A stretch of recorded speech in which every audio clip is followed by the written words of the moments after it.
பிதா குமாரன் பரிசுத்தாவின் நாமத்தினாலே ஆமேன். ஜெபம் செய்வோம். எங்கள் அன்பின் தந்தையே, எல்லா நேரங்களிலும் எல்லா காலங்களிலும் எங்களோடு கூட இருக்கின்ற வல்லவரே, நல்லவரே, உம்மை துதிக்கின்றோம், உம்மை போற்றுகின்றோம், உம்முடைய பாதங்களை பணிகின்றோம். ஆண்டவரே, புதியதொரு நாளை, புதியதொரு வாரத்தை நீர் எங்களது வாழ்க்கையில் வாய்க்க செய்திருக்கின்றீர். ஆண்டவரே, காணொளி காட்சியின் மூலமாக உம்மை வழிபட நேரத்தையும் காலத்தையும் நீர் நிறைவாக கொடுத்திருக்கின்றீர். இப்போதும் உம்முடைய வார்த்தையை பெற்றுக்கொள்ள வேண்டும், உம்மை வழிபட வேண்டும், உம்முடைய பிள்ளைகளாக வாழ வேண்டும் என்ற ஒரே நோக்கத்தோடு இந்த நாளில் உம்முடைய சமூகத்திற்குள்ளாக நாங்கள் கடந்து வந்திருக்கின்றோம். ஆண்டவரே, நீர் எங்கள் ஒவ்வொருவரையும் தொடும்படியாக நாங்கள் செபிக்கின்றோம். ஆண்டவரே, நாங்கள் ஒன்றுமில்லை, நாங்கள் அற்பமானவர்கள், அருகதையற்றவர்கள் என்பதை அறிந்திருக்கின்றோம். இப்போதும் எல்லாம் அறிந்தவர்களாக எல்லாம் உம்மால் வழிநடத்தப்படும் என்ற நிறைவோடு உம்முடைய சமூகத்தை நாடி நாங்கள் வந்திருக்கின்றோம். நீர்த்தாமே இறங்கும்.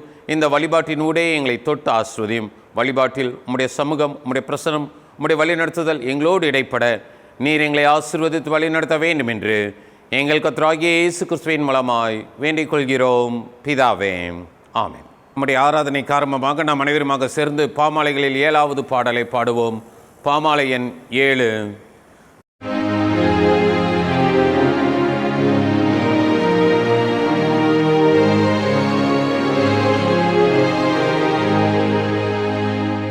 கர்த்தாவை போற்றி பாடு, என் ஆவியே, என் உள்ளமே, தேவனை நீ கொண்டாடு, அதை மறக்கலாகாதே,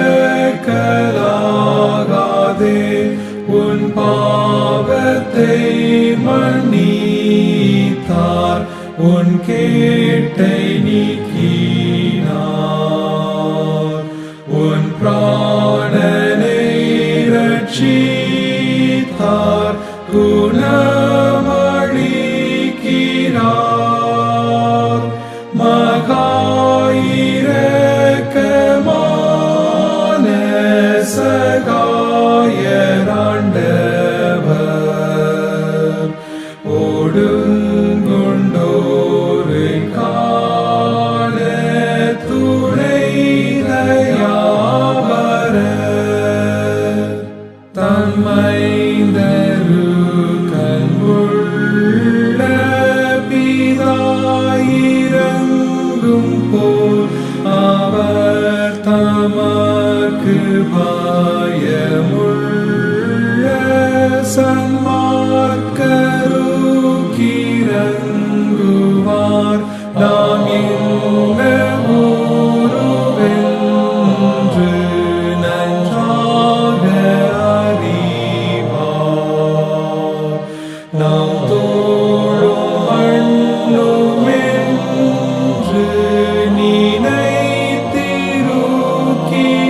நினைத்திருக்கிறார், நாம் புல்லை போல் வளர்ந்து பூ போலே பூக்கிறோம், காற்றதின் மேல் கடந்து போனால் உலர்ந்து போம், உற்சாக வேகமாக பண் செய்யும் தேவதூதரே, கர்த்தாவை நேர்த்தியாக துதிப்பதுங்கள் வேலையே, விண்மண்ணில் எங்கும் உள்ள மாசேனையாகிய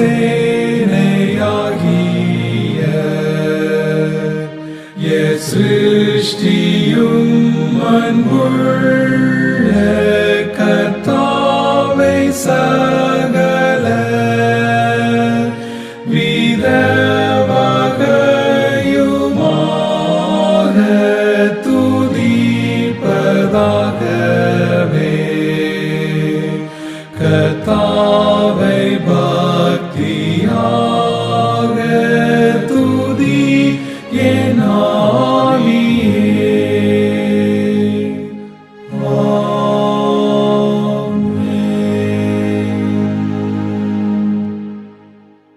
நாம் அனைவருமாக சேர்ந்து காலை மாலை ஆராதனை முறைமைகள் புத்தகத்தில் 2ஆம் ஆராதனை முறையை பின்பற்றுவோம். பக்கம் 1, 2ஆம் ஆராதனை முறை. நாம் கடவுளை தொழுவோம். கடவுள் ஆவியாக இருக்கிறார். அவரை தொழுது கொள்கிறவர்கள் ஆவியோடும் உண்மையோடும் அவரை தொழுது கொள்ள வேண்டும். நம்முடைய பிதாவாகிய கடவுளாலும் கர்த்தராகிய இயேசு கிறிஸ்துவினாலும் உங்களுக்கு கிருபையும் சமாதானமும் உண்டாவதாக. இது கர்த்தர் உண்டு பண்ணின நாள், இதிலே களி கூர்ந்து மகிழ கடவோம். சூரியன் உதிக்கும் திசை தொடங்கி அது அஸ்தமிக்கும் திசை மட்டும் கர்த்தருடைய நாமம் துதிக்கப்படுவதாக. கடவுள் ஒளியாக இருக்கிறார். அவரில் எவ்வளவேனும் இருள் இல்லை. அவர் ஒளியாக இருக்கிறது போல நாமும் ஒளியிலே நடந்தால் ஒருவரோடு ஒருவர் ஐக்கியப்பட்டிருப்போம். அவருடைய குமாரனாகிய இயேசு கிறிஸ்துவின் இரத்தம் சகல பாவங்களை நீக்கி நம்மை சுத்திகரிக்கும். பக்கம் 4. ஆண்டவரே, எங்கள் உதடுகளை திறந்தருளும், அப்பொழுது எங்கள் வாய் உம்முடைய புகழை அறிவிக்கும்.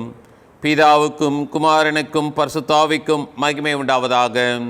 ஆதிலும் இப்போதும் எப்போதுமான சதா காலங்களிலும் மகிமை உண்டாவதாக. ஆமேன். நாம் அனைவருமாக சேர்ந்து நம்முடைய திரியேக கடவுளை போற்றுவோம். பக்கம் 4. திரியேக கடவுளை போற்றுதல். சேனைகளின் கடவுளாகிய கர்த்தரே, நீர் பரிசுத்தர், பரிசுத்தர், பரிசுத்தர். வானமும் பூமியும் உமது மகிமையால் நிறைந்திருக்கின்றன. உன்னதத்திலே ஓசன்னா. கர்த்தரை நாமத்தினாலே வந்தவரும் வருகிறமான ஸ்தோத்திரிக்கப்பட்டவர் உன்னதத்திலே ஓசன்னா. கடவுளே நீர் பரிசுத்தர், கடவுளே நீர் பரிசுத்தர். சவ வல்லவரே நீர் பரிசுத்தர், சவ வல்லவரே நீர் பரிசுத்தர். சாவாமை உடையவரே நீர் பரிசுத்தர், சாவாமை உடையவரே நீர் பரிசுத்தர். ஆண்டவரே, எங்களுக்காக சொல்லில் அறையுண்ட எங்கள் மீட்பரே எங்கள் மேல் கிருபையாயிரும். ஆண்டவரே, எங்களுக்காக சொல்லில் அறையுண்ட எங்கள் மீட்பரே எங்கள் மேல் கிருபையாயிரும். பரிசுத்தாவியாகிய ஆண்டவரே, எங்கள் மேல் கிருபையாயிரும். பரிசுத்தாவியாகிய ஆண்டவரே, எங்கள் மேல் கிருபையாயிரும். ஆண்டவரே, எங்கள் ஜெபங்களையும் ஆராதனையும் ஏற்றுக்கொண்டு எங்கள் மேல் கிருபையாயிரும். ஆண்டவரே, எங்கள் மேல் மனதுருகி எங்கள் மேல் கிருபையாயிரும். ஜெபம் செய்வோம். எங்கள் தந்தையாம் கடவுளே, உமது வல்லமையாலும் ஞானத்தாலும் எல்லாவற்றையும் படைத்து உமது குமாரனை எங்கள் இரட்சகராக தரும்படி உலகத்தில் அன்பு கூர்ந்தீரே, உம்மை போற்றுகிறோம். குமாரனாம் கடவுளே, பாவத்தை தவிர்த்து எல்லாவற்றிலும் எங்களைப் போல் மனிதனாகி எங்கள் பாவங்களுக்காக ஒப்புக் கொடுக்கப்பட்டு எங்கள் நீதிக்காக உயிர் தெழும்பியவரே, உம்மை போற்றுகிறோம். பரிசுத்த ஆவியானவராகிய கடவுளே, எல்லா உண்மைக்குள்ளும் எங்களை வழிநடத்தி கடவுளின் அன்பை எங்கள் நெஞ்சில் பொழிகிறவரே, உம்மை போற்றுகிறோம். பிதா, குமாரன், பரிசுத்த ஆவியாகிய கடவுளே, உமக்கே காலமும் எல்லா புகழும் மகிமையும் உண்டாவதாக. ஆமேன்.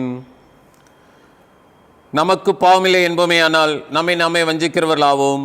நமக்குள் உண்மை இல்லை. நமது பாவங்களை அறிக்கையிட்டால் பாவங்களை நமக்கு மன்னித்து எவ்வித அநீதமும் நீங்க நம்மை சுத்திகரிப்பதற்கு அவர் நம்பத்தக்கவரும் நீதியும் உள்ளவர். நான் எழுந்து என் தகப்பனிடத்திற்கு போய், தகப்பனே, பரத்துக்கு விரோதமாகவும் உமது பார்வையிலும் பாவம் செய்தேன். இனி உம்முடைய மகன் என்று சொல்லப்படுவதற்கு நான் பாத்திரன் அல்லன். உம்முடைய கூலிக்காரரில் ஒருவனாக என்னை வைத்துக்கொள்ளும் என்பேன். கடவுள் ராஜ்யம் சமீபித்திருக்கிறது. மனம் திரும்பி சுவிசேஷத்தில் நம்பிக்கை வையுங்கள்.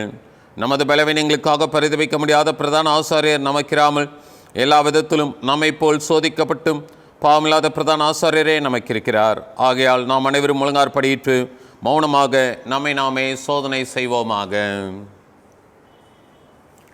சவ வல்லமையுள்ள கடவுளிடத்தில் நாம் நமது பாவங்களை மனத்தாழ்மையோடு அறிக்கையிடுவோம். 6ஆம் பக்கத்தில் இடம்பெற்றுள்ள பாவறிக்கை ஜெபத்தினை அனைவரும் இணைந்து சொல்லுவோம். பக்கம் 6. சவ வல்லமையும் மிகுந்த இரக்கமுள்ள பிதாவே, தப்பிப்போன ஆடுகளைப் போல நாங்கள் நம்முடைய வழிகளை விட்டு வலிவி அலைந்து போனோம். எங்கள் இருதயத்தின் யோசனைகளுக்கும் விருப்பங்களுக்கும் மிகவும் இணங்கி நடந்தோம். முது பரிசுத்த கற்பனைகளுக்கு விரோதமாய் குற்றம் செய்தோம். செய்யத்தக்கவிலை செய்யாமல் செய்யத்தகாதவிலை செய்து வந்தோம். எங்களுக்கு சுகமே இல்லை. ஆனாலும் ஆண்டவரே, தேவரீர் எங்கள் ஆண்டவராகிய இயேசு கிறிஸ்துவின் மூலமாய் மனிதருக்கு அருள் செய்த வாக்குத்தத்தங்களின்படியே நிர்வாக்கியமுள்ள குற்றவாளிகளாகி எங்களுக்கு இறங்கும். தப்பிதங்களை அறிக்கிடுகிற எங்கள் மேல் பொறுமையாயிரும். பாவத்து நிமித்தம் துக்கப்படுகிற எங்களை சீர்படுத்தும். மிகவும் இரக்கமுள்ள பிதாவே, உம்முடைய பரிசுத்த நாமத்துக்கு மகிமை உண்டாகும்படி நாங்கள் இனி தேவ பக்தியும் நீதியும் தெளிந்த புத்தியும் உள்ளவர்களாய் நடந்து வர இயேசு கிறிஸ்துவின் நிமித்தம் எங்களுக்கு கிருபை செய்தருளும். ஆமேன்.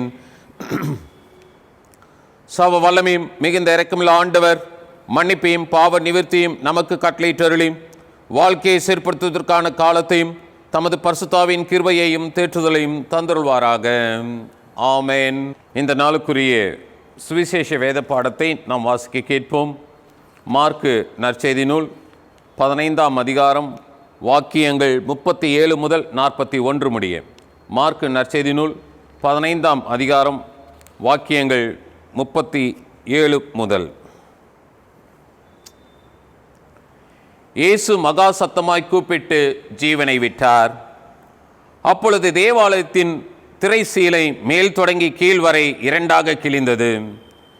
அவருக்கு எதிரே நின்ற 100க்கு அதிபதி இவர் இப்படி கூப்பிட்டு ஜீவனை விட்டதை கண்டபோது, மெய்யாகவே இந்த மனுஷன் தேவனுடைய குமாரன் என்றான்.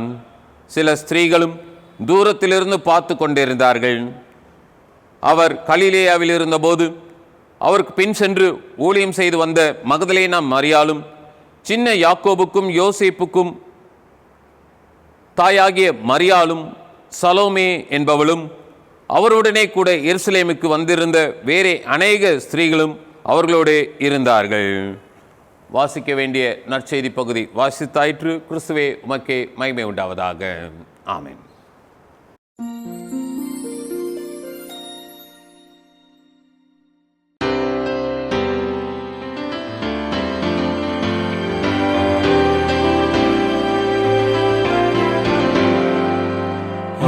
சகோதரர் ஒன்றாய் ஏகமான சிந்தையாய் சஞ்சரித்த எத்தனை நேர்த்தியான இனிமை.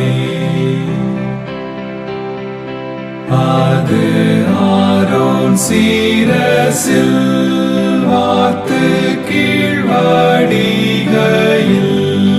கந்தம் வீசும் எண்ணெயே போன்றதாயிருக்குமே.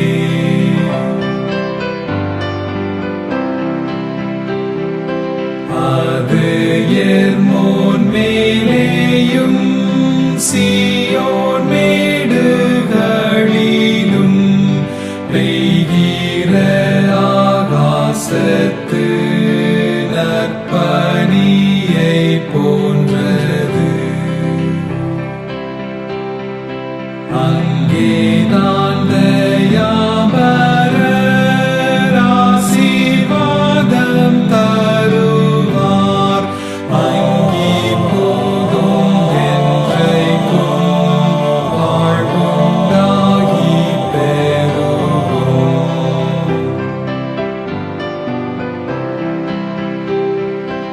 எங்கள் நெஞ்சில் சகல நற்குணங்களும் வர தெய்வ அன்பை அதிலே ஊற்றும் இயேசு கிறிஸ்துவே.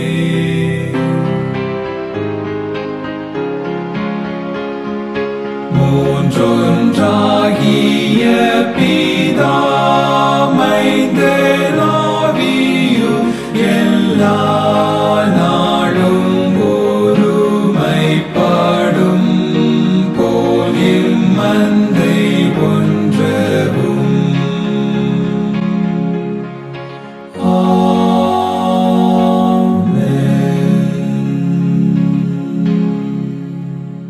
ஜெபம் செய்வோம்.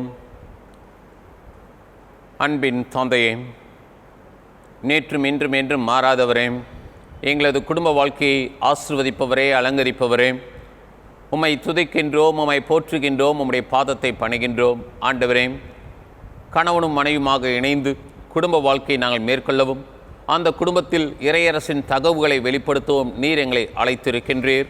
அதற்கு உம்முடைய வழிநடத்துதலை கொடுத்து வருகின்றீர். அதற்காக நாங்கள் நன்றி செலுத்துகின்றோம். ஆண்டவரே, சமுதாயத்தில் நீர் மனிதத்தின் மூலமாக புனிதத்தை மறுபடியுமாக உருவம் கொடுத்து வருகின்றீர். அதற்காகவும் நாங்கள் நன்றி செலுத்துகின்றோம்.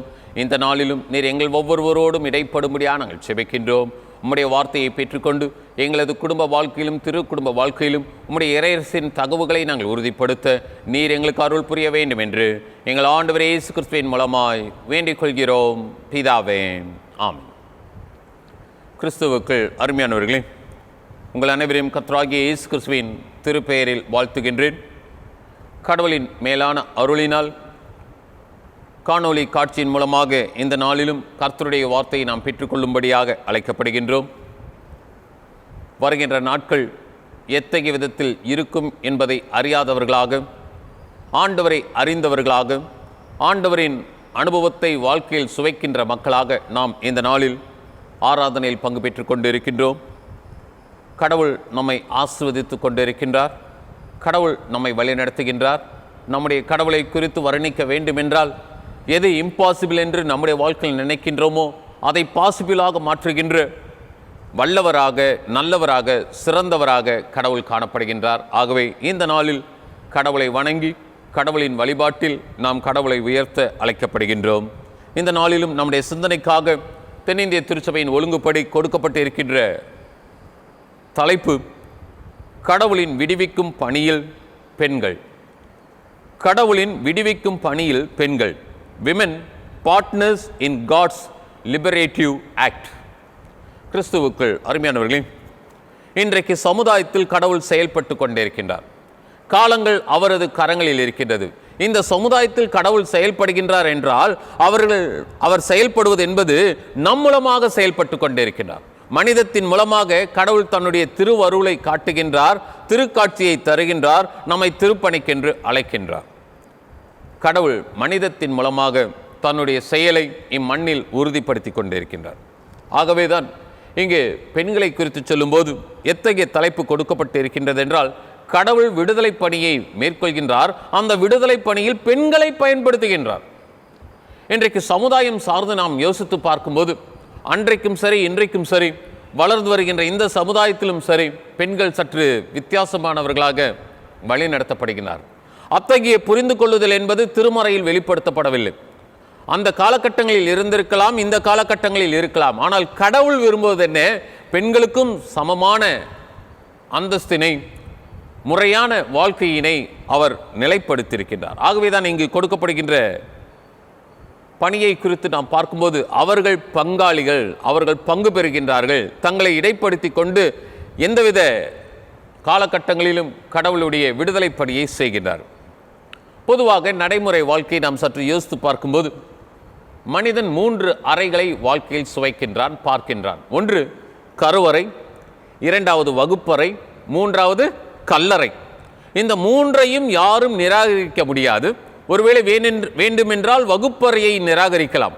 பள்ளிக்கு செல்லாமல் படிக்காமல் இருப்பவர்கள் இருக்கலாம். ஆனால் ஒரு மனிதன் என்று சொல்லும்போது அவனது வாழ்க்கையில் கருவறை உண்டு, வகுப்பறை உண்டு, கல்லறை உண்டு. இதில் எந்தெந்த அறைகளை மனிதன் எப்படியாக புரிந்து கொள்கின்றான் என்று பார்க்கும்போது ஒரு கவிஞர் சொல்லுகின்றார், ஒரு குழந்தை சொல்லுகின்றதாம், கருவறை சுகம் தொலைந்து விட்டதே என்ற துயரத்தில் குழந்தை அழுது கொண்டே பிறக்கிறது. கருவறை சுகம் தொலைந்து விட்டதே, இப்போது நான் உலகத்திற்குள்ளாக செல்லப் போகின்றேன். இந்த உலகம் என்பது கரடு முரடானது, பள்ளங்கள் மேடுகள் நிறைந்தது. ஆகவே கருவறை சுகத்தை தொலைத்து விட்டேனே என்று குழந்தை அழுகின்றதாம். இங்கு இருக்கின்ற உண்மை என்ன? ஒரு தாயின் மடி, ஒரு தாயின் கருவறை என்பது அந்த குழந்தைக்கு சந்தோஷத்தையும் சமாதானத்தையும் சுவிசத்தையும் நிறைவாக தருகின்ற ஒன்றாக இருக்கின்றது. எந்தவித பயமும் இல்லை. அங்கு பாதுகாப்பு இருக்கின்றது, பராமரிப்பு இருக்கின்றது. ஆகவே அந்த கருவறை சுகத்தை குறித்து சொல்லும்போது என்ன சொல்லுகின்றார்கள்? அந்த குழந்தை ஏன் அழுது கொண்டே பிறக்கின்றதாம்? கருவறை சுகத்தை தொலைத்து விட்டேன், உலகத்திற்குள்ளாக வந்து விட்டேன். கிறிஸ்துவுக்குள் அருமையானவர்களே, இது பொதுவாக புரிந்து கொள்கின்ற ஒன்று என்று வைத்து கொண்டாலும் நடைமுறையில் இன்றைக்கு பல நேரங்களில் குறிப்பிடப்படுகின்ற ஒரு சில வாக்கியங்களையும் நான் உங்களோடு பகிர்ந்து கொள்ள விரும்புகின்றேன். நாம் பொதுவாக பெண்களை குறித்து பேசும்போதும் பெண்களிடத்தில் வித்தியாசமான காரியங்களை வெளிப்படுத்தும் போது என்ன சொல்கின்றோம்? பெண் புத்தி பின் புத்தி என்று சொல்கின்றோம். பெண் புத்தி பின் புத்தி என்று சொல்கின்றோம். ஆனால் இன்றைக்கு யோசித்து பாருங்கள், அதிகமாக நோபல் பரிசு பெற்றவர்கள் பெண்கள், அதிகமாக குடும்பத்தை வழிநடத்துகின்றவர்கள் பெண்கள். எந்த குடும்பத்தில் பெண் நல்லவளாக இருந்து கடவுள் மேல் பயம் கொண்டு வாழ்க்கை பயணத்தை பயணிக்கின்றாலோ அந்த குடும்பம் என்பது சிறப்பாக இருக்கின்றது, செழிப்பாக இருக்கின்றது, வளத்துடன் இருக்கின்றது, நலத்துடன் இருக்கின்றது, பாராட்டுதலுக்கும் உரியதாக காணப்படுகிறது. அடிப்படையில் பெண்கள். ஆகவேதான் இங்கு கொடுக்கப்பட்டிருக்கின்ற தலைப்பு என்ன சொல்லப்படுகின்றது? விடுவிக்கும் பணியில் பெண்கள், கடவுளுடைய திருப்பணியில் பெண்கள். ஆனால் இன்றைக்கு சமுதாயத்தில் நாம் என்ன செய்கின்றோம்? பெண்களை அப்புறப்படுத்துகின்றோம். மேலும் நம்முடைய சமுதாயத்தில் இருக்கின்ற அடுத்த புரிந்து கொள்ளுதல் என்னவென்றால், ஆண் என்றால் அருமை, பெண் என்றால் வெறுமை. ஆண் என்றால் அருமை, பெண் என்றால் வெறுமை.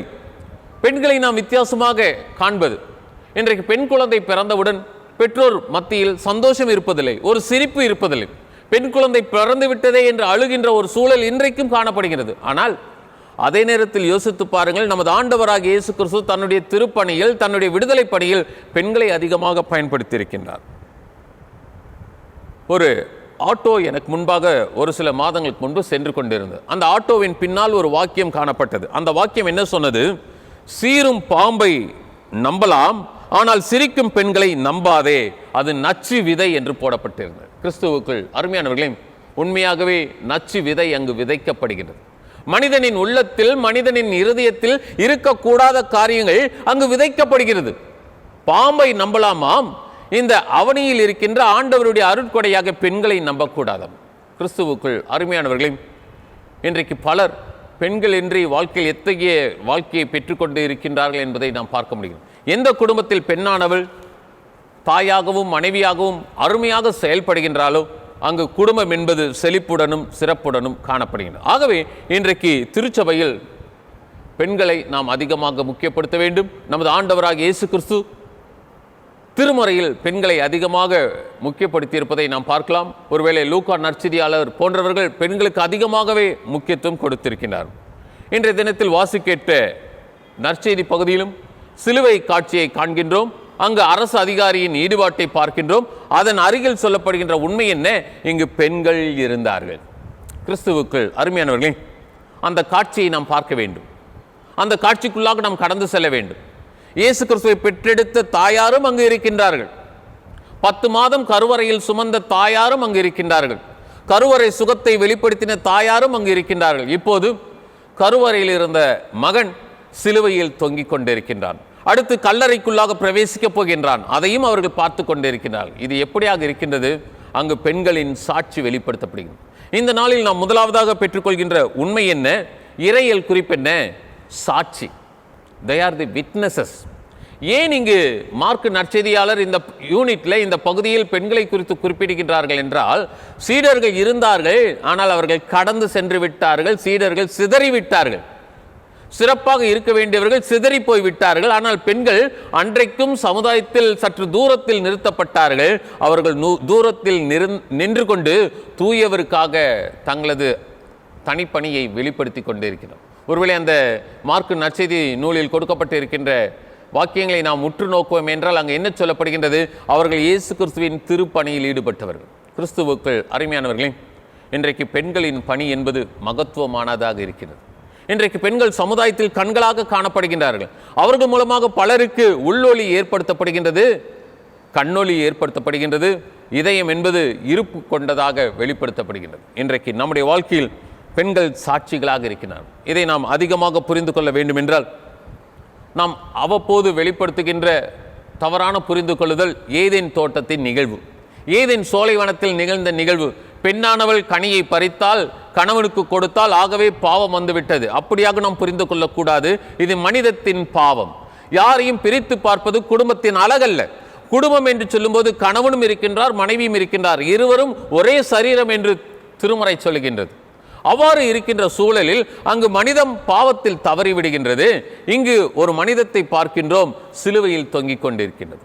அங்கு இருவரும் சேர்ந்து மரத்தை தொட்டார்கள், மாண்டு போகின்ற வாழ்க்கையை பெற்றார்கள். இங்கு மரத்தில் இயேசு கிறிஸ்து தொங்கிக் கொண்டிருக்கின்றார். இவரை யார் தொடுவார்களோ, இவரை யார் உற்று நோக்குவார்களோ, அவர்கள் உயர்ந்த தன்மையை வாழ்க்கையில் பெற்றுக்கொள்வார்கள். அங்கு ஏதேன் தோட்டம் தருகின்ற சரித்திரம் இங்கு கொல்கொதா தோட்டம் தருகின்ற இன்னொரு நிகழ்வாக இது காணப்படுகிறது. ஆகவே இயேசு கிறிஸ்துவின் திருப்பணியில், கடவுளுடைய தனிப்பணியில் பெண்கள் அதிகமாக பயன்படுத்தப்பட்டிருக்கிறார். இன்னும் தெளிவாக சொல்ல வேண்டும் என்றால், மத்தேயு நற்செய்தியாளர் சிறப்பாக குறிப்பிடுகின்றார். மத்தேயு நற்செய்தியாளர் தருகின்ற வம்ச வரலாறு, பிறப்பு குறித்த வரலாறு, அதில் அந்த ஜீனியாலஜியில் 4 பெண்களை பயன்படுத்துகின்றார். முதலாவதாக அவர் பயன்படுத்துவது தாமார், இரண்டாவதாக ராகாப்பை பயன்படுத்துகின்றார், மூன்றாவதாக ரூத்தை பயன்படுத்துகின்றார், நான்காவதாக பத்சேபாலை பயன்படுத்துகின்றார். குறிப்பிடுகின்றார், இயேசு கிறிஸ்து இந்த வம்சத்தில் வந்தவர், இந்த குடும்ப வழியில் வந்தவர் என்று அவர் குறிப்பிடுகின்றார். இதன் நோக்கம் என்ன? அங்கு பெண்கள் முக்கியப்படுத்தப்பட்டிருக்கிறார். அவர்களது தனிப்பட்ட வாழ்க்கை என்பது வித்தியாசமாக இருந்தாலும், அவர்கள் கடவுளை ஏற்றுக்கொண்ட பிறகு கடவுளுக்கு அவர்கள் வெளிப்படுத்தின அந்த சாட்சி வாழ்க்கை என்பது சிறப்பு. இன்றைக்கு நம்முடைய வாழ்க்கையிலும் யோசித்து பாருங்கள். நம்முடைய குடும்ப வாழ்க்கையில் பலர் நம்முடைய குடும்பங்களை குறித்து வர்ணிக்கும் போது என்ன சொல்கின்றார்கள்? அவருடைய மனைவி இப்படி, அவரது தாயார் இப்படி. ஆகவே இன்றைக்கு குடும்பம் நன்றாக இருக்கின்றது. இன்றைக்கு யோசித்து பாருங்கள், பெற்றோர் செய்த புண்ணியங்கள், பெற்றோர் செய்த நல்ல காரியங்கள் பிள்ளைகளை வாழ்வித்துக் கொண்டிருக்கின்றது. அவர்கள் சாட்சிகளாக இருந்தார்கள். இன்றைக்கு நாம் சிலுவை காட்சியை பார்க்க அழைக்கப்படுகிறோம். அந்த சிலுவை காட்சியில் பெண்கள் அருகில் இருந்தார்கள். இது எதை காட்டுகின்றது? அவர்கள் சாட்சியாக இருந்தார்கள். அந்த சாட்சியின் அடித்தளம், அந்த சாட்சியின் அடிப்படை, அந்த சாட்சியின் ஆணிவேர் அவர்களது அர்ப்பணிப்பு. இன்றைக்கு பெண்கள் தீர்மானம் எடுப்பார்கள். தீர்மானம் எடுத்துவிட்டால் மாற மாட்டார்கள். அந்த தீர்மானத்தில் நிலையாக நிற்பார்கள், நிறைவாக நிற்பார்கள். தங்களது நிம்மதியை அதில் வெளிப்படுத்துவார்கள். மாறுகின்றவர்கள் ஆண்களாக இருப்பார்கள். இன்றைக்கு நாம் சற்று யோசித்து பார்க்க வேண்டும். கடவுள் நமக்கு பெண்களை அருட்கொடையாக, ஆசீர்வாதமாக, அடையாளமாக கொடுத்திருக்கின்றோம். அவர்கள் மூலமாக இந்த சமுதாயத்தில் இறையரசின் தகவுகள் நிலைப்படுத்தப்படுகிறது. ஆகவே முதலாவது உண்மை, அன்றைக்கு சிலுவை காட்சியிலும் அவர்கள் சாட்சியாக இருந்தார்கள். இன்றைக்கு சமுதாயத்திலும் சாட்சியாக இருக்கின்றனர். முதலாவது உண்மை சாட்சி, விட்னஸ். இரண்டாவது உண்மை காட்சி, விஷன். இன்றைக்கு அவர்கள் ஒரு விஷனாக நம்முடைய சமுதாயத்தில் காணப்படுகின்றனர். நேற்று தினத்தில் ஒரு புத்தகத்தை வாசித்துக் கொண்டிருந்தேன். பெண்களை குறித்து குறிப்பிடும்போது அவர்கள் சொல்லுகின்றார்கள், பெண்களிடத்தில் விடாமுயற்சி உண்டு, விடா பயிற்சி உண்டு. விடாமுயற்சியும் உண்டு, விடா பயிற்சியும் உண்டு. எப்போதும் முயற்சி செய்வார்கள், பயிற்சி செய்வார்கள். அந்த முயற்சியும் பயிற்சியும் அவர்களுக்கு தேர்ச்சி தந்துவிடும். இன்றைக்கு நம்முடைய வாழ்க்கையில் நாம் தெரிந்து கொள்ள வேண்டியது என்ன? நம்மை நன்றாக வளர்ப்பதற்காக, நமக்கு நல்ல உருவம் தருவதற்காக, நம்மை உயர்த்துவதற்காக பெண்கள் தங்களை காட்சியாக நிறுத்தி இருக்கிறார், தங்களை அர்ப்பணித்து இருக்கின்றார்கள். சமுதாயத்தில் எத்தகைய பாடுகளையும் ஏற்றுக்கொள்வது. இன்றைக்கு கருவறையிலிருந்து ஒரு மகன், ஒரு மகள் வெளிவருகின்றால், ஆனால் அதற்கு முன்னதாக அந்த கருவறையை பெற்றிருந்த பெண் பெற்ற காரியங்கள் என்ன? அவர்கள் காட்சியாக பல காரியங்களை பெற்றுக்கொள்கின்றனர். ஒருவேளை கொஞ்சம் யோசித்து பார்க்கும்போது இந்த சிலுவை காட்சியில் கூட நாம் பார்க்கின்ற உண்மை என்ன? அவர்கள் சாட்சி மாத்திரமல்ல, ஒரு காட்சியாக இருக்கின்றார்கள். எப்படி காட்சியாக இருக்கின்றார்கள்? இறுதி வரை உறுதியுடன் உதிரம் சிந்துகின்ற இயேசுவின் அருகில் இருக்கின்றார். இறுதி வரை உறுதியுடன் காணப்படுகின்றார்கள். இன்றைக்கு பல நேரங்களில் இத்தகைய மனநிலை நம்மிடத்தில் இருப்பதில்லை, ஆனால் பெண்களிடத்தில் இருக்கின்றது. ஆகவே நாம் பெண்களை அதிகமாக காட்சியாக பார்க்க வேண்டும். அவர்கள் நம்முடைய சமுதாயத்தில், நம்முடைய வாழ்க்கையில் ஒரு தரிசனமாக இருக்கின்றார்கள், ஒரு விஷனாக இருக்கின்றார்கள். அவர்கள் கூறுவதை, அவர்கள் வெளிப்படுத்துவதை நாம் அதிகமாக முக்கியப்படுத்த வேண்டும். நடை தளராமல் பிள்ளைகளுக்காக உழைக்கக்கூடியவர்கள், அனைவரும் சாப்பிட்ட பிறகு தான் சாப்பிடக்கூடியவர்கள். அந்த சாப்பாடு இருக்குதோ இருக்காதோ அதை பற்றி யோசிப்பதில்லை. குடும்பம் நன்றாக இருக்க வேண்டும், பிள்ளைகள் நன்றாக இருக்க வேண்டும், கணவர் நன்றாக இருக்க வேண்டும், வந்தவர்கள் இனிய உணவை சுவைக்க வேண்டும். தங்களை தாங்களை காட்சியாக நிறுத்திக் கொள்கிறார். கிறிஸ்துவுக்குள் அருமையானவர்களே, இறுதி வரை உறுதியுடன் பெண்கள் காணப்படுகிறார். ஆகவே அவர்கள் சமுதாயத்திலும், குடும்பத்திலும், திருச்சபையிலும் கண்களாக காணப்படுகிறார். இதற்கு நல்ல உதாரணம் இயேசு கிறிஸ்துவின் தாயார்.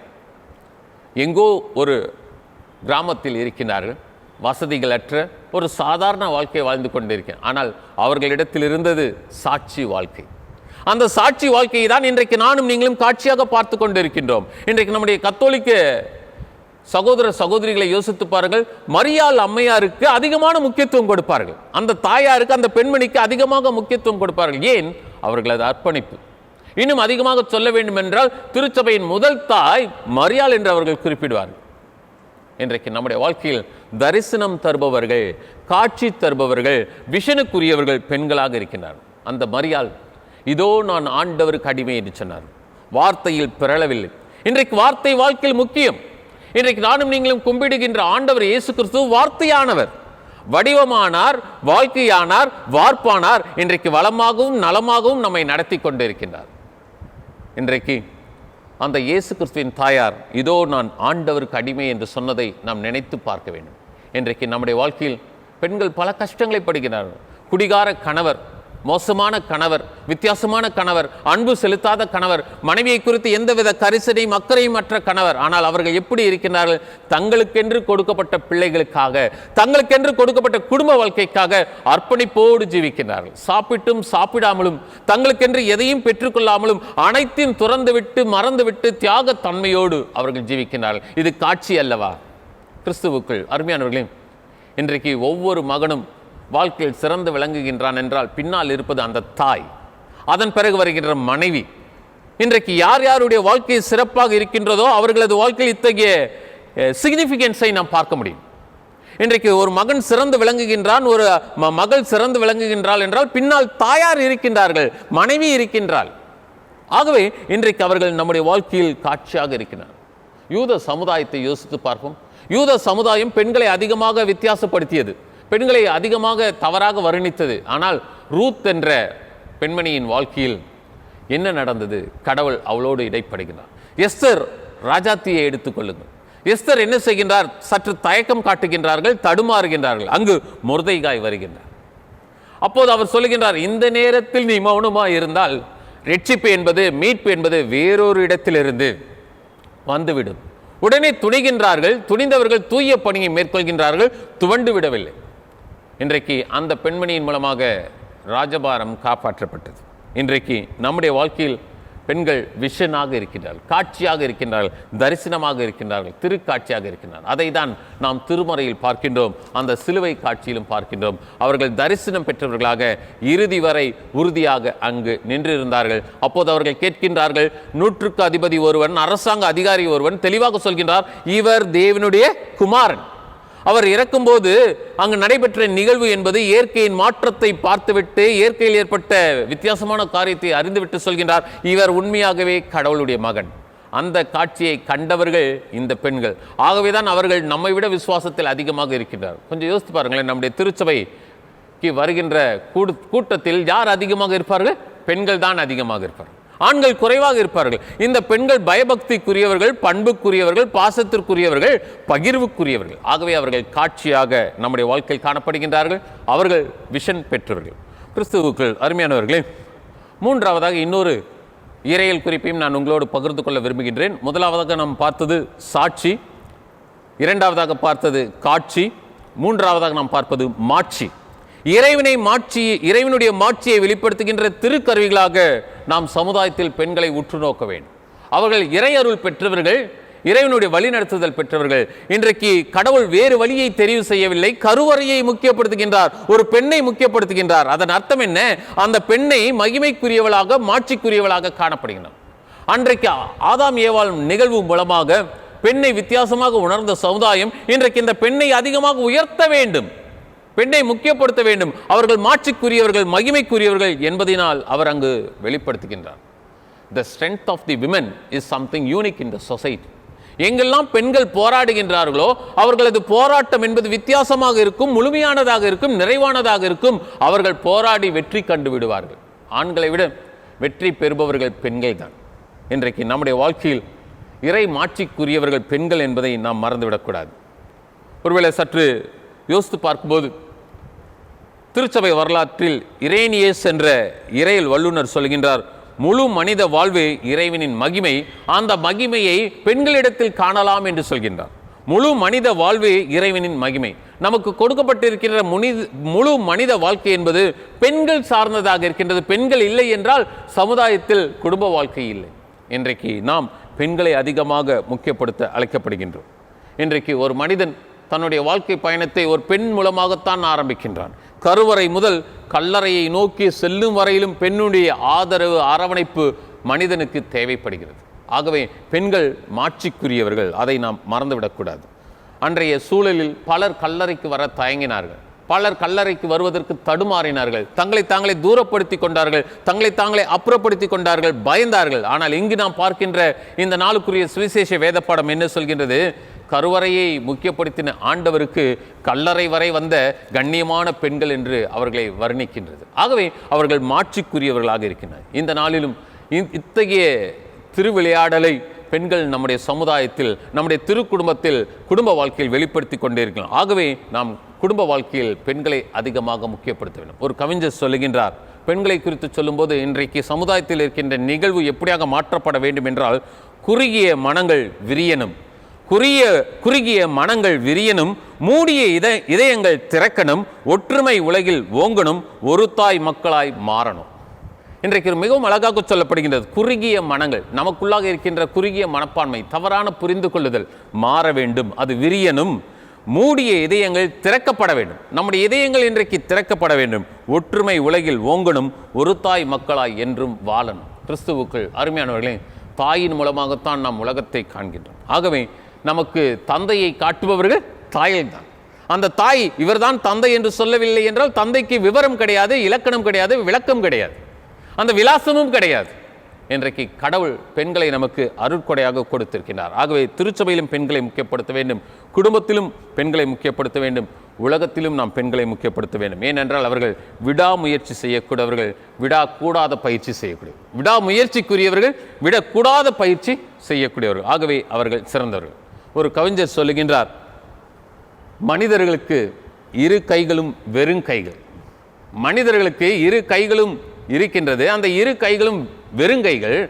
ஆனால் பெண்கள் மூலமாக நம்பிக்கை வருகிறது என்று சொல்லுங்கள். பெண்கள் மூலமாக வாழ்க்கையில் நம்பிக்கை வருகிறது. நாம் சோர்ந்திருப்போம், நாம் தடுமாறி கொண்டிருப்போம், இதயத்தில் பல வழிகளை தாங்கிக் கொண்டிருப்போம். ஆனால் ஒரு பெண், ஒரு தாய் நம்மை அரவணைக்கும் போது அதிலிருந்து நாம் நம்மை விடுவித்துக் கொள்கின்றோம். ஆக விடுவிக்கின்ற பணியில் பெண்கள் இருக்கின்றனர். கிறிஸ்துவுக்குள் அருமையானவர்களே, நேற்று தினத்தில் ஒரு சில ஆண்டுகளுக்கு முன்பு நடந்த ஒரு போட்டியை குறித்து, ஒலிம்பிக் போட்டிக்கு ஆயத்தப்பட்டு கொண்டிருந்த ஒரு பெண்ணை குறித்து வாசித்து கொண்டிருந்தேன்.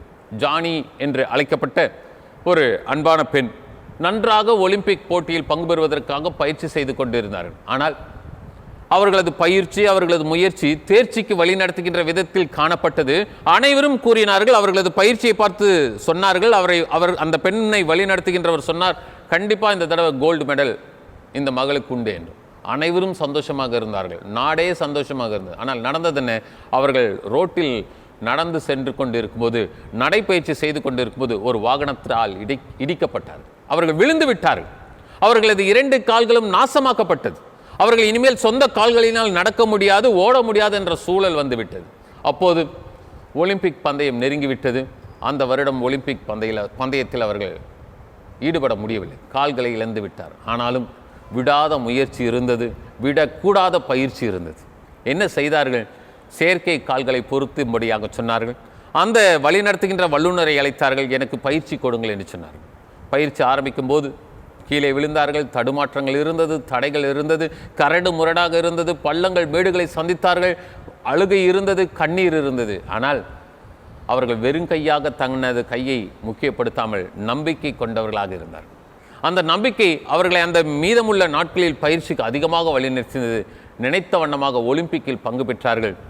அவர்கள் தங்கப்பதக்கத்தை பெற்றுக்கொண்டார். எதற்காக அதை சொல்லுகின்றேன் என்றால், பெண்களிடத்தில் விடாமுயற்சி விடக்கூடாத பயிற்சி இருந்தது.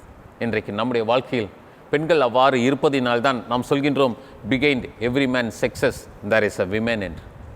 இன்றைக்கு நம்முடைய வாழ்க்கையில் ஒரு மகனின் வெற்றிக்கு பின்னால் ஒரு மகள் இருக்கின்றால், அதை நாம் மறுக்க முடியாது, மறைத்து விட முடியாது. அவர்கள் நம்முடைய வாழ்க்கையில் சாட்சியாக இருக்கின்றார்கள், அவர்கள் நம்முடைய வாழ்க்கையில் காட்சியாக இருக்கின்றார்கள், அவர்கள் நம்முடைய வாழ்க்கையில் மாட்சியாக இருக்கின்றனர். ஆகவே பெண்களை முக்கியப்படுத்தி இறையரசின் தகவல்கள் அடிப்படையில் நாம் நம்முடைய வாழ்க்கை பயணத்தை பயணிப்போம். கடவுள் தாமே நம்மை ஆசீர்வதித்து வழிநடத்துவாராக. ஆமென். ஜெபம் செய்வோம். அன்பின் தந்தையே, எங்களது தனிப்பட்ட வாழ்க்கையிலும், குடும்ப வாழ்க்கையிலும், திருச்சபை வாழ்க்கையிலும், உலக வாழ்க்கையிலும் பெண்களை அருட்கொடையாக கொடுத்திருக்கின்றீர். அவர்கள் விடாமுயற்சிக்குரியவர்கள், விடக்கூடாத பயிற்சிக்குரியவர்கள் என்ற அளவில் வாழ்க்கையை வெளிப்படுத்துபவர்கள், தியாகத்தன்மை கொண்டவர்கள், அர்ப்பணிப்பின் தன்மை கொண்டவர்கள். அதை நாங்கள் புரிந்து கொண்டு அவர்களை முக்கியப்படுத்தி அவர்களை சார்ந்து எங்களது வாழ்க்கை பயணத்தை பயணிக்கவும், உம்முடைய இறையரசை கட்டுகின்ற பணியில் ஈடுபடவும் நீர் தாமே எங்கள் அனைவரும் ஆசீர்வதித்து வழிநடத்த வேண்டும் என்று எங்கள் கர்த்தராகிய இயேசு கிறிஸ்துவின் மூலமாய் வேண்டிக் கொள்கிறோம் பிதாவே. ஆமென். கர்த்தருடைய வார்த்தையை கேட்ட நாம் அனைவரும் எழுந்து நின்று நம்முடைய விசுவாசத்தை அப்போஸ்தலர் விசுவாச பிரமாணத்தின் மூலமாக உறுதிப்படுத்துவோம். பக்கம் 15 அனைவரும் இணைந்து சொல்லுவோம். வானத்தையும் பூமியையும் படைத்த சர்வ வல்லமையுள்ள பிதாவாகிய தேவனை விசுவாசிக்கிறேன். அவருடைய ஒரே குமாரனாகிய நம்முடைய நாதர் இயேசு கிறிஸ்துவையும் விசுவாசிக்கிறேன். அவர் பரிசுத்த ஆவியினாலே கன்னி மரியாள் இடத்தில் உற்பவித்து பிறந்தார். பொந்து பிலாத்துவின் காலத்தில் பாடுபட்டு சிலுவையில் அறையுண்டு மரித்து அடக்க பண்ணப்பட்டு பாதாளத்தில் இறங்கினார். 3ஆம் நாள் மரித்தோர் இடத்திலிருந்து எழுந்தருளினார். பரமண்டலத்துக்கு ஏறி சர்வ வல்லமையுள்ள பிதாவாகிய தேவனுடைய வலது பாசத்தில் வீற்றிருக்கிறார். அவ்விடத்திலிருந்து உயிருள்ளோரையும் மரித்தோரையும் நியாயத்திற்கு வருவார். பரிசுத்த ஆவியையும் விசுவாசிக்கிறேன். பொதுவாக இருக்கிற பரிசுத்தபையும் பரிசுத்தவான்களுடைய ஐக்கியமும் பாவ மன்னிப்பும் சரீர உயிர்த்தெழுதலும் நித்திய ஜீவனும் உண்டென்று விசுவாசிக்கிறேன். ஆமேன். சபையாருக்குரிய அறிவிப்புகள். காணொளி காட்சியின் மூலமாக வழிபாட்டில் பங்கு பெற்று கொண்டிருக்கின்ற அனைவருக்கும் கர்த்தராகிய இயேசு கிறிஸ்துவின் திருப்பெயரில் வாழ்த்துக்களை தெரிவிக்கின்றோம். இந்த புதிய வாரம் என்பது ஆரோக்கியம் நிறைந்ததாகும், இறைவனுடைய அரவணைப்பும் ஆதரவும் நிறைந்ததாக காணப்பட எல்லாம் வல்ல இறைவன் தாமே அருள் புரிவாராக. நம்முடைய ஆலயத்தில் வழிபாட்டினை காணொளி காட்சியின் மூலமாக பார்ப்பதற்கு நமக்கென்று ஒரு வீடியோ கேமரா தேவைப்படுகின்றது. அதற்கு பலர் உதவி செய்திருக்கின்றீர்கள். இன்னும் உதவி செய்வீர்கள் என்றால் நல்லதாக மிகவும் சிறந்ததான ஒரு கேமராவை நாம் வாங்க முடியும். ஆகவே உதவி செய்தவர்களுக்கு நன்றியையும் உதவி செய்யும்படியாக அனைவரையும் நான் அன்புடன் அழைக்கின்றேன். அவ்வாறே நம்முடைய சண்டே ஸ்கூல் ஹால், அதிலும் வழிபாட்டு நேரத்தின் போது மக்கள் அமர்ந்து தங்களது சோஷியல் டிஸ்டன்சிங்கை பயன்படுத்தி கொண்டு வழிபாடு வருகின்ற காலங்களில் ஈடுபடுவதற்கு அங்கு தொலைக்காட்சி பெட்டிகள் தேவைப்படுகின்றது. ஆகவே தொலைக்காட்சி பெட்டிகள் வைப்பதற்கு கடவுளுக்கு காணிக்கையாக கொடுக்க விரும்புகின்றவர்கள் கொடுக்கும்படியாக உங்களை அன்போடு அழைக்கின்றேன். இன்னும் காலங்கள் சற்று வித்தியாசமாகத்தான் இருக்கின்றது. காணொளி காட்சியின் மூலமாக நாம் வழிபாட்டில் ஈடுபட வேண்டிய சூழல் நமக்கு கொடுக்கப்பட்டு இருக்கின்றது. ஆகவே தயவுசெய்து நாமும் இறைப்பணியில் இந்த காலகட்டங்களில் ஈடுபடுவதற்கு இது ஒரு அறைகூவலாக இருக்கின்றது. ஆகவே தாராளமாக உதவும்படியாக உங்களை அன்போடு அழைக்கின்றேன். உங்கள் இல்லங்களுக்கு ஆயர் வருகை புரிய வேண்டுமென்றால் நீங்கள் ஆயரை சந்தித்து அல்லது அலைபேசியின் மூலமாக தொடர்பு கொண்டு ஒழுங்கு செய்து கொள்ளும்படியாகவும் அழைக்கப்படுகின்றீர்கள். நம்முடைய சென்னை பேராயத்தின் CSI ஈவாட்ஸ் உமன்ஸ் கிறிஸ்டியன் காலேஜில் விண்ணப்ப படிவங்கள் வரவேற்கப்படுகின்றது. ஆராதனைக்கு பிறகு வருகின்ற அந்த நிகழ்வில் அந்த விளம்பரங்கள் கொடுக்கப்படுகின்றது. நீங்கள் அதை பார்த்து விண்ணப்பிக்கும்படியாக அழைக்கப்படுகின்றீர்கள். அவ்வாறே மயிலாப்பூர் டாக்டர் ராதாகிருஷ்ணன் சாலையில் இருக்கின்ற CSI Newbigin college of education, அங்கு B.Ed பட்டய படிப்பானது நடத்தப்படுகிறது. அதற்குரிய விண்ணப்ப படிவங்களும் வரவேற்கப்படுகின்றது. விண்ணப்பிக்க விரும்புகின்றவர்கள் விவரங்களை பெற்றுக்கொண்டு விண்ணப்பிக்கும்படியாக அழைக்கப்படுகின்றீர்கள். அவ்வாறு CSI கல்யாணி மல்டி ஸ்பெஷாலிட்டி ஹாஸ்பிட்டலில் டிப்ளமோ இன் நர்சிங்கும் BSc நர்சிங்கும் விண்ணப்ப படிவங்கள் கொடுக்கப்படுகின்றது. அந்த மருத்துவத்துறையில் தங்களை இணைத்து கொண்டு பணிபுரிய விரும்புகின்றவர்கள் அதற்குரிய பட்டய படிப்பினை மேற்கொள்வதற்கு விண்ணப்பிக்கும்படியாக அழைக்கப்படுகின்றீர்கள். அவ்வாறு CSI Rainy multi speciality hospital ராயபுரத்திலும் நர்சிங் கோர்ஸுக்குரிய விண்ணப்ப படிவங்கள் வரவேற்கப்படுகின்றது. விண்ணப்பிக்க விரும்புகின்றவர்கள் விண்ணப்பிக்கும்படியாக அழைக்கப்படுகின்றீர்கள். உங்களிடத்தில் நற்செய்தி பணிக்குரிய உரைகள் கவர்கள் கொடுக்கப்பட்டு இருக்கின்றது. நீங்கள் ஆலயத்திற்கு வரும்போது அதை படைக்கும்படியாக அன்போடு அழைக்கப்படுகின்றீர்கள். மேலும் நம்முடைய சந்தா கவர்கள், நன்றி படையல் காணிக்கைகள் இவற்றை நீங்கள் ஆன்லைன் மூலமாகவும் அனுப்பலாம். ஆலய வளாகத்திற்கு வரும்போது நம்முடைய ஆலய அலுவலகத்தில் இருக்கின்ற பணியாளரை சந்தித்து செலுத்தும்படியாகவும் அழைக்கப்படுகின்றீர்கள். இந்த வாரத்தில் பிறந்த நாட்களை கொண்டாடுபவர்கள் திருமதி ஜே ரேகா, திரு M ஜெரி இவர்கள் திருமண நிறைவு நாளை கொண்டாடுகின்றார்கள். 23ஆம் தேதி திருமதி அனிதா பிரகாஷ் அன்று மற்றும் திரு A பிரகாஷ். 24ஆம் தேதி திருமதி எஸ்டர் டேவிட் மற்றும் திரு மில்லர் டேவிட். 25ஆம் தேதி திருமதி தமயந்தி குணசேகரன் மற்றும் திரு M டேனியல் குணசேகரன். திருமதி R லிசி பேபி மற்றும் திரு R ராதாகிருஷ்ணன். திருமதி பிரிசில்லா ஹேமாவதி மற்றும் திரு M மனோகரன். 27ஆம் தேதி திருமதி ரேச்சல் மற்றும் திரு மார்க் ஆட்சன். 30ஆம் தேதி திருமதி M கண்ணகி அன்னபூஷம் மற்றும் திருமதி R கோயில் பிச்சை. இந்த வாரத்தில் பிறந்த நாட்களை கொண்டாடுபவர்கள் திருமதி ஜெபரத்னம் 22ஆம் தேதி. 23ஆம் தேதி திருமதி ஷீலா ப்ரூஸ், திரு டேனியல் சுதாகர், திரு J ஸ்டாலின் மதியழகன், செல்வி ஜெமிமா, திருமதி M ஷாமிலி. 25ஆம் தேதி திருமதி B Beulah Arul Pushpam, master Sanjith Rajkumar, mister S Ryden Sarvin Prabhu. 26ஆம் தேதி Thiru T Christopher, Thirumathi Thavamani Mary, master M Robin Sanjay Kumar, master Samuel Deepak, master C John Boaz, Thiru J Wesleyraj. 27ஆம் தேதி Selvi A Princy, master K Joshua. 28ஆம் தேதி Thirumathi Sugantha Newman Nathan, Selvi Margaret Nancy, Selvi B Renita Keziah, Selvi H Helen ஹெரோனிகா, Selvi A Stephanie Gracia. 29ஆம் தேதி Selvi G Sheeba Vinodhini, திரு என் ஸ்ரீராம். இந்த வாரத்தில் பிறந்த நாட்களையும் திருமண நிறைவு நாட்களையும் கொண்டாடுபவர்களை கர்த்தராகிய இயேசு கிறிஸ்துவின் திருப்பெயரில் வாழ்த்துகின்றோம். கடவுள் தாமே புதிய ஆண்டை அவர்களுக்கு நிறைவாக ஆசீர்வதித்து தருவாராக. திருமண அறிவிப்பு.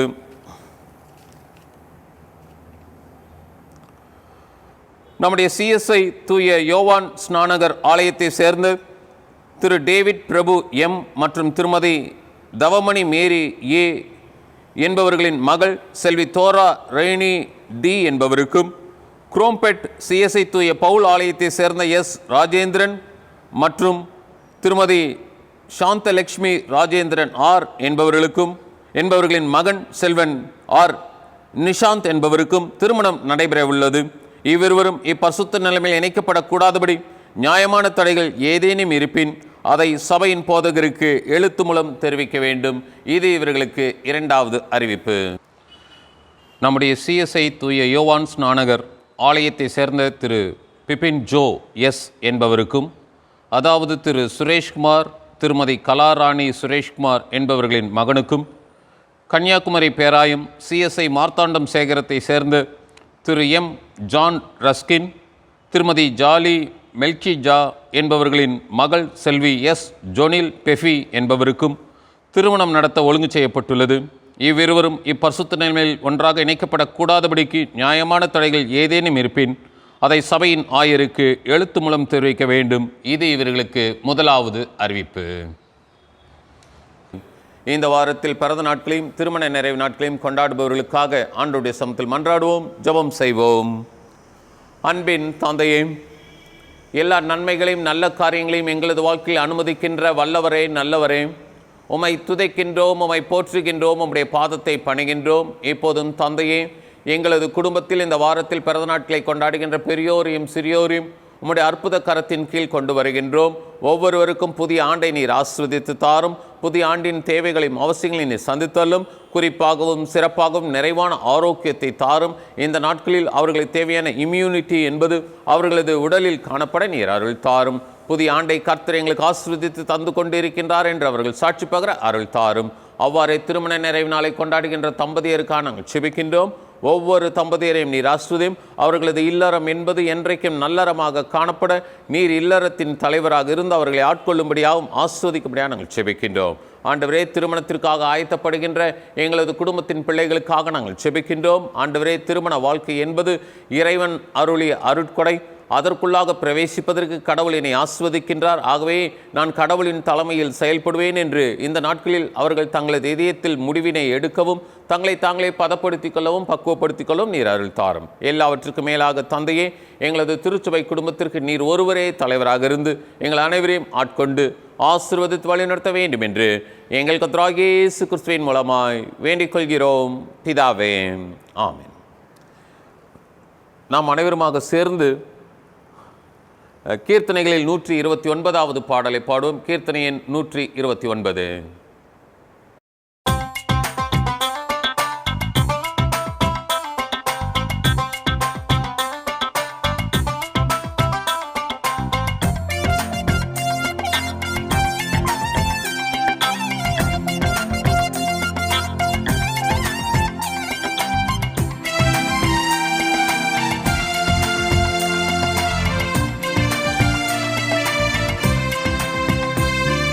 மகனே உன்னெஞ்சனக்கு தாராயோ, மகனே உன்னெஞ்சனக்கு தாராயோ, மோட்ச வாழ்வை தருவேன் இது பாராயோ, மோட்ச வாழ்வை தருவேன் இது பாராயோ.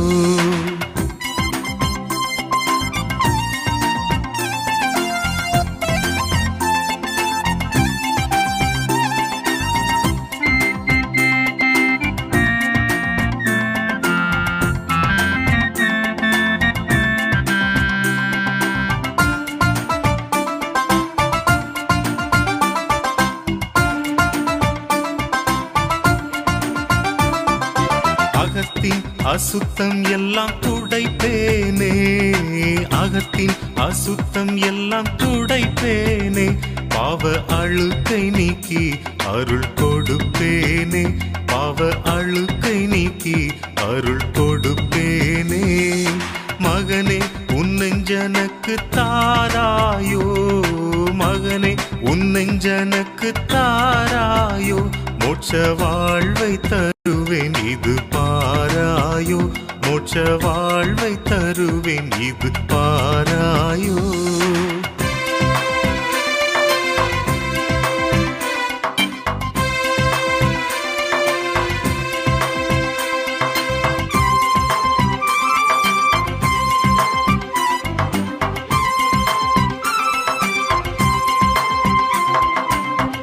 பாவம் முற்றும் பரிகரிப்பேனே, உன் பாவம் முற்றும் பரிகரிப்பேனே, அதை உண்மையாய் அகற்ற யான் மரித்தேனே, அதை உண்மையாய் அகற்ற யான் மரித்தேனே.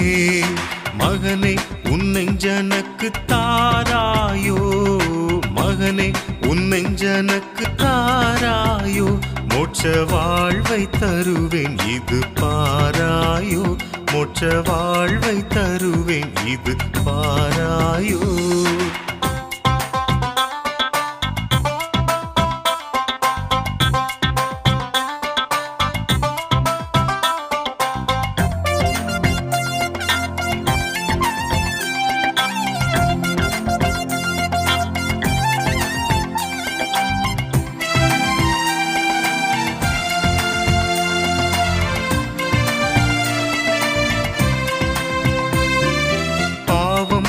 அனைத்துமே விட்டோடாயோ, பாவம் அனைத்துமே விட்டோடாயோ, நித்திய பரகதி வாழ்வு இன்றே தேடாயோ, நித்திய பரகதி வாழ்வு இன்றே தேடாயோ. மகனே உன்னெஞ்சனக்கு தாராயோ, மகனே உன்னெஞ்சனக்கு தாராயோ, மோட்ச வாழ்வை தருவேன் இது பாராயோ, மோட்ச வாழ்வை தருவேன் இது பாராயோ. ஜெபம் செய்வோம். நாம் நம்முடைய குடும்ப ஜெபத்தை ஏறெடுப்போம். பரமண்டலங்களில் இருக்கின்ற எங்கள் பிதாவே, உம்முடைய நாமம் பரிசுத்தப்படுவதாக, உம்முடைய ராஜ்யம் வருவதாக, உம்முடைய சித்தம் பரமத்திலே செய்யப்படுகிறது போல பூமியிலேயும் செய்யப்படுவதாக. அன்றனுள்ள அப்பத்தை எங்களுக்கு இன்று தாரும். எங்களுக்கு விரோதமாய் குற்றம் செய்கிறவர்களுக்கு நாங்கள் மன்னிக்கிறது போலும் எங்கள் குற்றங்களை எங்களுக்கு மன்னியும். எங்களை சோதனைக்குள் பிரவேசிக்க பண்ணாமல் தீமை நின்று எங்களை ரட்சித்துக் கொள்ளும். ராஜ்யமும் வல்லமையும் மகிமையும் என்றென்றைக்கும் உம்முடையவைகளே. ஆமேன். தொடர்ந்து நாம் ஜெப நிலையில் இருப்போம். ஆண்டவரே, உமது இரக்கத்தை எங்களுக்கு காண்பியும், உம்முடைய ரட்சிப்பை எங்களுக்கு அருளி செய்யும். ஆண்டவரே, எங்களை ஆள்பவர்களை வழிநடத்தும், அவர்களுக்கு பரத்திலிருந்து வரும் ஞானத்தை கொடுத்தருளும். உம்முடைய பணிவிடைக்காரருக்கு நீதியை தரிப்பியும், நீர் தெரிந்து கொண்ட ஜனத்தை சந்தோஷப்படுத்தும். ஆண்டவரே, உமது ஜனத்தை இரட்சியும், உம்முடைய சுதந்திரத்தை ஆஸ்வதியும். ஆண்டவரே, எங்கள் காலத்தில் சமாதானத்தை தந்தருளும். தேவரீரை அல்லாமல் உலகத்தை ஆளுபவர் வேறொருவரும் இல்லை. கடவுளை, எங்கள் இருதயங்களை சுத்திகரியும், உம்முடைய பரிசுத்த ஆவியை எங்களிடத்திலிருந்து எடுத்துக்கொள்ளாதையும். சமாதானத்திற்காக நாம் ஜெபிப்போம். சமாதானத்திற்கு காரணரும் ஏக சிந்தையை விரும்புகிறோருமாகிய கடவுளே, உம்மை அறிவதே நித்திய ஜீவன், உம்மை சேவிப்பதே மெய் சுயாதீனம். தேவரீரை தஞ்சமாக கொண்டிருக்கிற உமது அடியாராகிய நாங்கள் எந்த விரோதிகளுடைய வல்லமைக்கும் பயப்படாது இருக்கும்படி எங்கள் சத்துருக்கள் செய்கிற எல்லா காரியங்களில் நின்றும் எங்கள் ஆண்டவர் இயேசு கிறிஸ்துவின் வல்லமையினால் எங்களை காப்பாற்றி அருளும். ஆமேன். கடவுளுடைய கிருபைக்காக நாம் தொடர்ந்து மன்றாடுவோம். சாவ வல்லமையிலே நித்திய கடவுளே, இந்நாள் வரையும் எங்களை சுகமாய் நடத்தி வந்த எங்கள் பரமபிதாவாகிய ஆண்டவரே, இந்நாளிலும் உமது மிகுந்த வல்லமையினால் எங்களை காப்பாற்றி நாங்கள் யாதொரு பாவத்திற்கும் உட்படாமலும் எவ்விதமான மோசத்திலும் அகப்படாமலும் உமது பார்வைக்கு நீதியாயிருக்கிறதை எப்போதும் செய்கிறதற்கு நாங்கள் செய்கிற எல்லாவற்றையும் உம்முடைய ஆளுகையினாலே நடத்தி வரல வேண்டும் என்று எங்கள் ஆண்டவர் இயேசு கிறிஸ்துவின் மூலமாய் வேண்டிக் கொள்கிறோம். ஆமேன். இத்தருணத்தில் ஒருமனப்பட்டு உம்மை நோக்கி எங்கள் பொதுவான விண்ணப்பங்களை செய்ய எங்களுக்கு கிருபை அளித்த சாவ வல்லமில்லை கடவுளே, 2 பேராவது 3 பேராவது என் நாமத்தினாலே கூடி வரும்போது அவர்கள் கேட்கிறவைகளை அருளி செய்வேன் என்று வாக்கு அருளி இருக்கிறீரே. கர்த்தாவே, உமது அடியாராகி எங்களுக்கு வேண்டிய நன்மைகள் உண்டாக எங்கள் விருப்பங்களையும் வேண்டுதல்களையும் இப்போது நிறைவேற்றி இம்மையிலே உம்முடைய சத்தியத்தை அறிகிற அறிவையும் மறுமையிலே நித்திய ஜீவனையும் எங்களுக்கு கட்டளையிட்டருளும். ஆமென். அன்பின் தந்தையே, புதியதொரு வாரத்தினை நீர் அருட்கொடையாக கொடுத்திருக்கின்ற தயவுக்காக உமக்கு நன்றி செலுத்துகின்றோம். ஆண்டவரே, இந்த வார நாட்கள் முழுவதும் நீர் எங்களோடு கூட இருக்கும்படியாக நாங்கள் செபிக்கின்றோம். நாங்கள் மேற்கொள்கின்ற பணிகள், பயணங்கள் அனைத்திலும் நீர் எங்களுக்கு பக்கத்தில் இருந்து பாசமாக உம்முடைய பாதுகாவலையும் பராமரிப்பையும் அருளி செய்யும்படியாக நாங்கள் செபிக்கின்றோம். ஆண்டவரே, நாங்கள் ஒன்றுமில்லை என்பதாக உணர்கின்றோம்.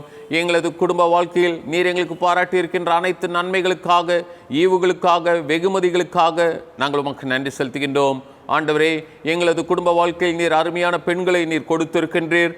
அவர்கள் மூலமாக பல திருப்பணிகளை நிறைவேற்றி வருகின்றீர். அவர்கள் குடும்ப வாழ்க்கையிலும் திரு குடும்ப வாழ்க்கையிலும் தங்களை ஈடுபடுத்தி கொண்டு ஈடு இணையற்ற பணியினை உம்முடைய திருநாம மகிமைக்கென்று செய்து வருகின்றார்கள். அத்தகைய எங்களது குடும்பத்தின் பெண்களை நீர் நிறைவாக ஆஸ்வதிக்கும்படியாக நாங்கள் செபிக்கின்றோம். அவர்கள் முடிவெடுக்க தயங்கும் போது நீர் அவர்கள் அருகிலிருந்து முடிவினை எடுக்க உம்முடைய ஆவியானவரின் துணையை தந்து அவர்களை வழிநடத்தும்படியாக நாங்கள் செபிக்கின்றோம். எங்களது குடும்பத்தின் ஆண்களுக்காக நாங்கள் செபிக்கின்றோம். ஒவ்வொருவரையும் வழிநடத்தும். அவர்கள் செய்கின்ற பணிகளிலும் பயணங்களிலும் உடனிரும். குடும்பத்தின் காரியங்களை நாங்கள் நிறைவாக மேற்கொள்ள நாங்கள் உம்முடைய அருளை பெற்றுக்கொள்ள நீர் அருள் தாரும். இப்போதும் தந்தையே, எங்களது திருச்சபை குடும்பத்தின் வாலிப பிள்ளைகளுக்காக நாங்கள் செபிக்கின்றோம்.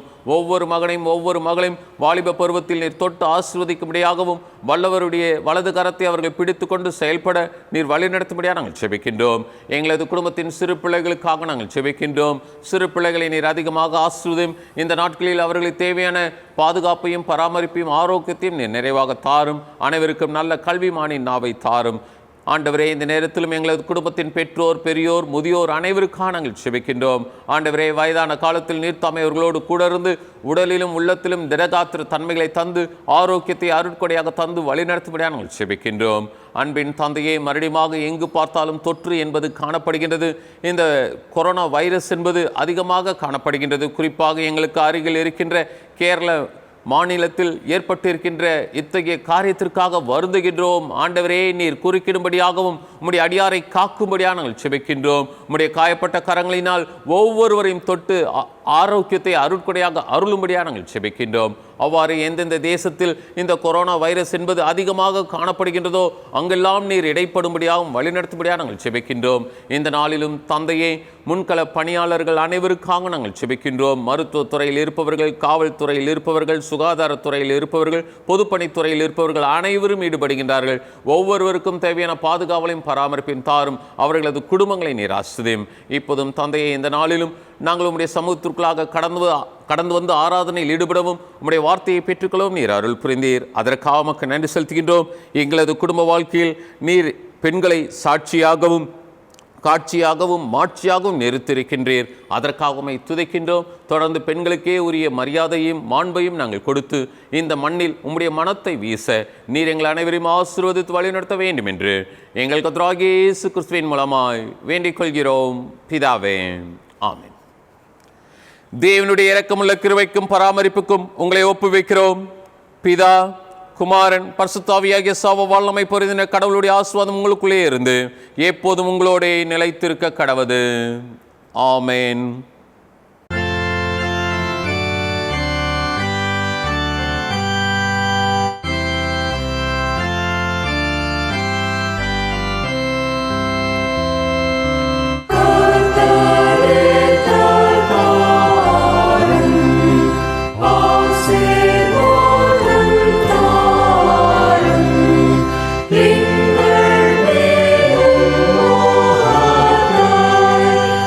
Thank you.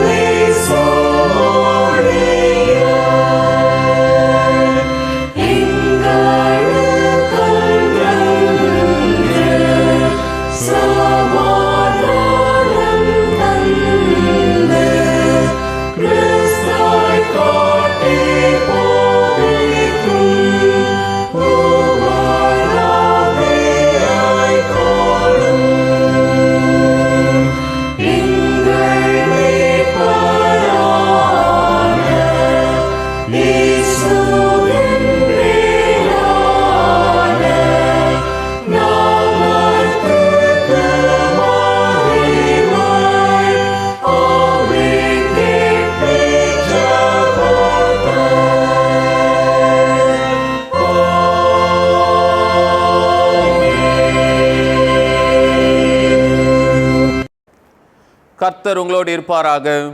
அவர் உமது ஆவியோடும் இருப்பாராக. சமாதானத்துடனே சென்று வருவோம். கிறிஸ்துவின் திருப்பெயரில் ஆமேன்.